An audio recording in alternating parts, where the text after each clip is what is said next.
그리스도 안에 있는 우리의 상속. 어느 누구도 결코 패배할 필요는 없습니다. 당신은 패배로 인해 의기소침해 있을 필요가 없습니다. 당신이 지금 어떤 환경에서 생활하고 있는가는 문제가 되지 않습니다. 당신은 패배하기 위해 창조된 것이 아닙니다. 당신이 패배하는 것은 패배하는 것에 당신이 동의하는 경우뿐입니다. 당신에게는 하나님 아버지의 우편에 계시는 분이 있습니다. 그분은 대제사장의 자리에 계시는 살아계신 하나님의 아들이십니다.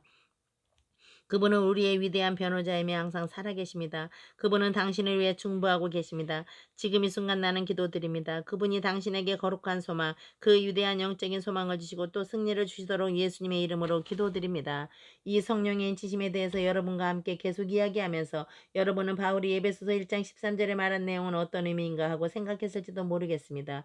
그 안에서 너희도 진리의 말씀, 곧 너희의 구원의 복음을 듣고 진리의 말씀이란 진실로 구원의 복음입니다. 그리고 사도 바울은 이렇게 계속 말합니다.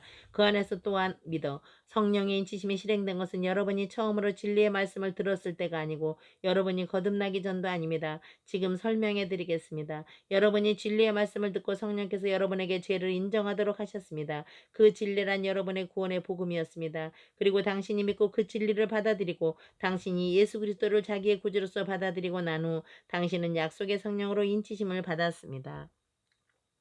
이는 우리 기업의 보증이 되사 그 얻으신 것을 구속하시고 그의 영광을 찬미하게 하려 하심이라. 예배소서 1장 14절. 자, 현재 여러분과 나는 육신의 몸 안에 살고 있지만 그리스도 안에서 우리가 상속받게 되어 있는 것들 중 보증금만 받았습니다. 만약 당신이 하나님의 자녀라면 당신은 하나님께 속해 있고 하나님 아버지의 양자로 입적되어 있습니다. 이런 놀라운 모든 것들은 당신의 것입니다. 즉 마음의 평안, 혼의 평안, 그분의 사랑, 그분의 축복, 그분의 선하심, 그분이 자기 자녀들에게 주시는 이 놀라운 기쁨, 그리고 인생의 어떤 상황에서도 그분이 함께 해주신다는 이 확신입니다.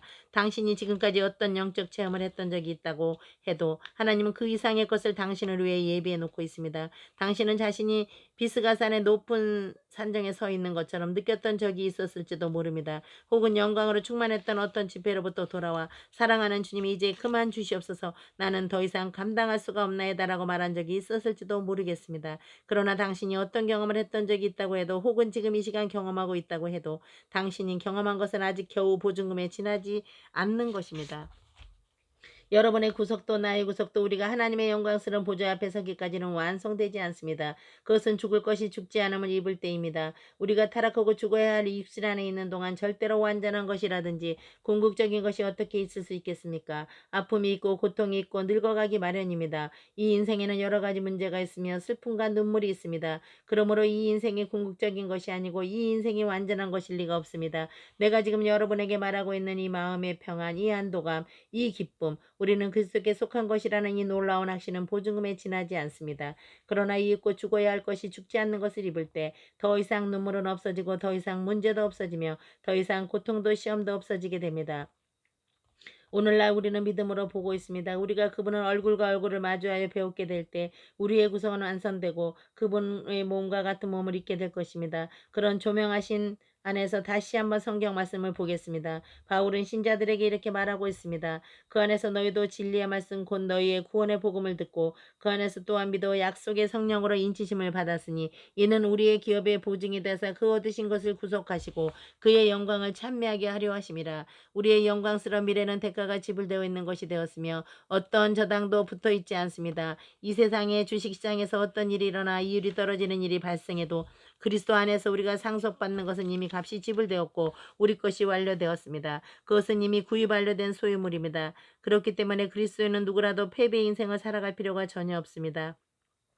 당신이 구호 대상자처럼 생활하고 구호 대상자처럼 행동하고 또 구호 대상자처럼 느끼고 있다면 아마 당신은 당신을 진정으로 모르기 때문입니다. 당신은 부유합니다. 당신이 거듭났다면 하나님은 당신의 천부이십니다. 당신은 하나님의 양자가 되었으며 성령님은 그 사실에 자신의 인을 주셨습니다. 당신은 약속의 성령으로 인치심을 받았습니다. 그러므로 당신이 사망에서 생명으로 옮겨진 것을 하나님의 성령은 당신의 영과 더불어 증거해 주시는 것입니다.